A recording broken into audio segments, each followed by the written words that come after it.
ডাইভার্সিটির সঙ্গে অনেক দিনের এই সংরক্ষণ এদের সম্বন্ধে জানা, এই বোর্ডের সাথে কাজ করার অনেক দিনের অভিজ্ঞতা, তাই এনাদের কোনো প্রোগ্রামে ফিরলে ঘরে ফেরার মতো মনে হয়। প্রথমে আমি কেবল একটা, যারা পোস্টারের ছবি এঁকেছেন তাদেরকে একটা উপদেশই বলতে পারি। অনেক বড় রেদার বুড়ো হয়ে গেছে, উপদেশ দেওয়ার বোধহয় যোগ্যতা খানিকটা অর্জন হয়েছে। তোমরা সবাই এঁকেছ গাছের উপরে বিভিন্ন অ্যানিমেল, রাইট?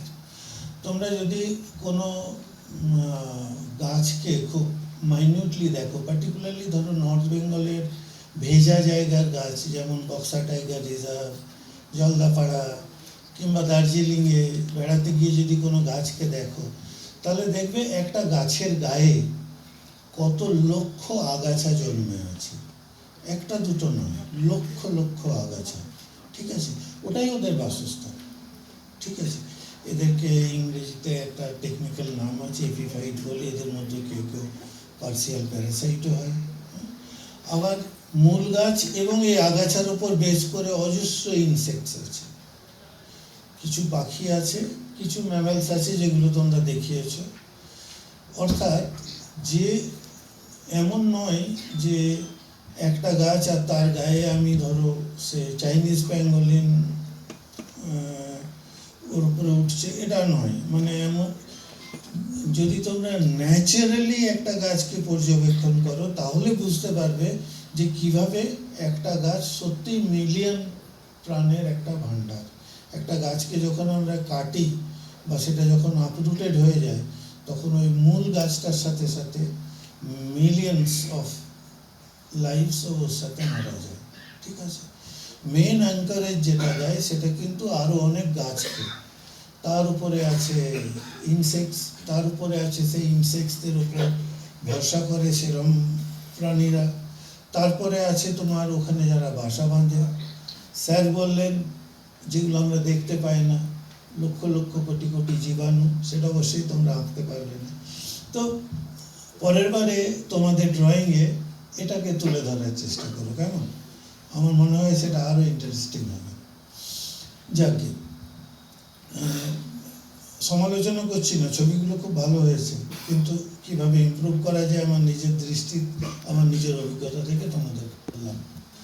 আচ্ছা, এই গ্লোবাল বায়োডাইভার্সিটি ফ্রেমওয়ার্ক আমরা কি লোকালি করতে পারি, আর তার ফলে কি গ্লোবালি তার কি হতে পারে? অর্থাৎ এখানে কিছু করলাম যার ফলটা হচ্ছে দূরে গিয়ে পড়তে পারে। বায়োডাইভার্সিটি বোর্ডের কি করে সেই সম্বন্ধে মিস্টার রাম মাদানা যখন বক্তৃতা দিচ্ছিলেন, তখন উনি যে যে কাজগুলো আমরা করি বলে বর্ণনা করলেন, সেগুলো সবই কিন্তু লোকাল কাজ, যেগুলোর কিন্তু একটা গ্লোবাল ইম্প্যাক্ট আছে। গ্লোবাল মানে বিশ্বব্যাপী ইম্প্যাক্ট আছে। আজকের দিনে যদি দাঁড়িয়ে আমরা বলি যে পরিবেশের কোন কোন জিনিসগুলো পৃথিবীকে খুব নাড়িয়ে দিয়েছে, তাহলে তোমরা হয়তো ক্লাইমেট চেঞ্জ বলবে, তাই না? কিন্তু এটা অনেকেই হয়তো জানে না, বা অনেকেই জানেন রাদার, এখানে তো সব জ্ঞানীগুণী লোকেরাই এসছেন, বাচ্চারা হয়তো জানে না যে আমরা একটা মাস এক্সটিংশনের মধ্যে দিয়ে চলেছি। অর্থাৎ একটা খুব বড় ধরনের প্রজাতির লস হচ্ছে। মাস এক্সটিংশন কথাটা তোমরা বাচ্চারা হয়তো শুনেছ যে পৃথিবীতে 5টা মেজর এক্সটিংশন, মাস এক্সটিংশন যেটাকে বলি, হয়েছিল, এবং এটা তার এখন যেটা চলছে সেটা হচ্ছে 6ষ্ঠ মাস এক্সটিংশন। পুরনো মাস এক্সটিংশনগুলোর সাথে এই 6ষ্ঠ মাস এক্সটিংশনের কি তফাৎ? পুরনো মাস এক্সটিংশনগুলো মোস্টলি জিওলজিক্যাল কারণে হয়েছিল।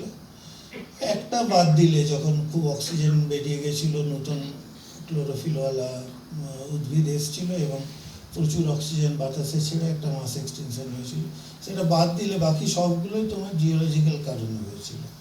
কখনো গ্রহাণু এসে ধাক্কা মেরেছে, কখনো এত বেশি লাভা বা জ্বালামুখী ফুটে এত বেশি গ্যাস এবং কার্বন ডাইঅক্সাইড বেড়েছে যে তাপমাত্রা বেড়ে গেছে, বাতাসে সালফার ঢুকে গেছে, ইত্যাদি ইত্যাদি অনেক কিছু হয়েছে। এই প্রথম একটা মাস এক্সটিংশন হতে চলেছে যেটাতে কিনা আমরা একটা প্রজাতি নিজে এক্সটেনশনের কারণ, অর্থাৎ আমরা যারা মানুষ, আমরা এই গোটা পৃথিবীতে একটা মাস এক্সটেনশনের কারণ হয়ে দাঁড়িয়েছে। এই প্রসঙ্গে আমরা একটা গল্প বলি। আমরা প্রায়ই শুনি বা বলি যে আমরা পৃথিবীটাকে ধ্বংস করে দেব, প্রাণ শেষ করে দেব। আমি এই প্রসঙ্গে একটা গল্প বলি। আজ থেকে প্রায় 20 বছর আগে বোধহয় আমি এখানে মেম্বার সেক্রেটারি ছিলাম। তখন এরকম ওয়ার্ল্ড এনভায়রনমেন্ট ডে উপলক্ষে উনি বসে আছেন, উনি আমাদের এখন আপনি সিনিয়র পিআরও তো, হ্যাঁ সিনিয়র পাবলিক রিলেশন অফিসার, তখন শুধু পিআরও ছিলেন তাই তো? আচ্ছা, তখন ইনফরমেশন অফিসার, এত নোমেনক্লেচারের চেঞ্জ হচ্ছে। এনিওয়ে, তো তখন আমরা ওয়ার্ল্ড এনভায়রনমেন্ট ডে উপলক্ষে কি লোগো করব সেটা ভাবতে গিয়ে ভাবলাম, খুব ক্লিশে জিনিস ভেবেছিলাম, একটা বাচ্চা হাতটা এরকমভাবে বাড়িয়ে আছে আর তার উপরে একটা গ্লোব, এবং গ্লোবটাতে সবুজ সবুজ সমস্ত জায়গাগুলো মাপা আছে এবং তলায় লেখা আছে পৃথিবীর প্রাণ তোমার হাতে।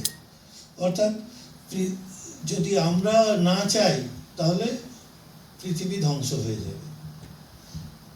আচ্ছা, যারা ছোট ছেলে আছো বলো তো, তোমার আমাদের এখানে সবার, বা ইভেন ট্রাম্প সাহেবেরও ক্ষমতা আছে পৃথিবী থেকে প্রাণটাকে শেষ করে দেওয়ার? নেই না? কি শেষ করতে পারি? তাহলে আমরা কিসের ভয় পাচ্ছি? প্রাণের তো ভয় নেই, পৃথিবী থেকে লাইফ তো চলে যাবে না, তাহলে ভয়টা কিসের? একটা মাস এক্সটিংশন যদি হয়, পৃথিবীতে সবচেয়ে বড় মাস এক্সটিংশন হয়েছিল এন্ড পারমিয়ান মাস এক্সটিংশন, ধরো 251 মিলিয়ন ইয়ার্স আগে। 96% স্পিসিস পৃথিবী থেকে শেষ হয়ে গেছিল, ঠিক আছে? কিন্তু তারপরেও তো আবার প্রাণ বাউন্স ব্যাক করেছে, এবং তারপরে আরও মাস এক্সটিংশন হয়েছে। প্রত্যেকটা মাস এক্সটিংশনের পর বায়োডাইভার্সিটি লেভেল আগের চেয়ে বেড়ে গেছে। তাহলে আমরা কিসের ভয় করছি? ভয়টা কিন্তু সত্যি, হ্যাঁ ম্যাডাম, ভয়টা হচ্ছে নিজেদের। কেননা একটা এক্সটিংশন স্প্যাজমের পরে লাইফকে আবার বাউন্স ব্যাক করতে অন দ্য অ্যাভারেজ 10 মিলিয়ন বছর লাগে, ঠিক আছে? আর প্রত্যেকটা এক্সটিংশন ইভেন্টের পরে মেজর যে ডমিনেন্ট স্পিসিসটা থাকে সেটা ইনভেরিয়েবলি চলে যায়। অর্থাৎ এখন যদি একটা মাস এক্সটিংশন হয়, তাহলে আমরা এবং যে ডিপেন্ডেন্ট স্পিসিসগুলোর উপর দাঁড় করে এই সিভিলাইজেশনটা তৈরি হয়েছে সেটা ইনভেরিয়েবলি চলে যাবে, নতুন প্রজাতি আসবে, পৃথিবীতে প্রাণ থাকবে, সেটা নিয়ে আমাদের ভাবনা চিন্তা করার কারণ নেই, কিন্তু আমরা থাকবো না, ঠিক আছে? অর্থাৎ এই যে অ্যানথ্রোপোসেন্ট্রিক ভিউ অফ দ্য ওয়ার্ল্ড, এর থেকেই এই আশঙ্কাটা, এর থেকেই এত চিন্তা, ক্লাইমেট চেঞ্জ করো না, জঙ্গল বাঁচাও, প্রজাতি বাঁচাও, এই সেই।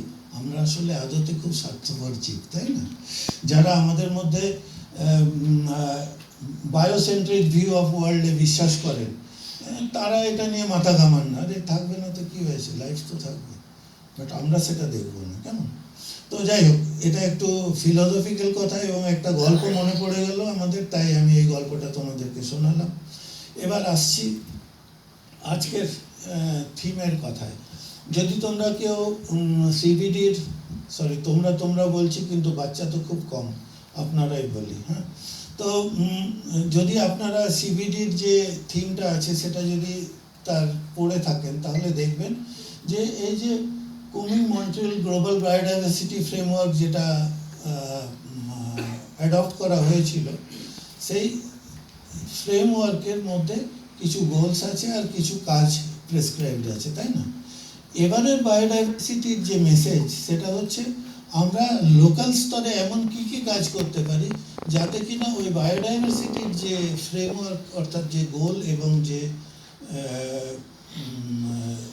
কর্তব্য যেগুলো প্রেসক্রাইবড আছে সেগুলো ফুলফিল হয়। তাহলে আমাদেরকে আগে জানতে হবে যে কি ছিল সেই কুমিং-মন্ট্রিয়াল প্রটোকল। দেখি পরের স্লাইডটা।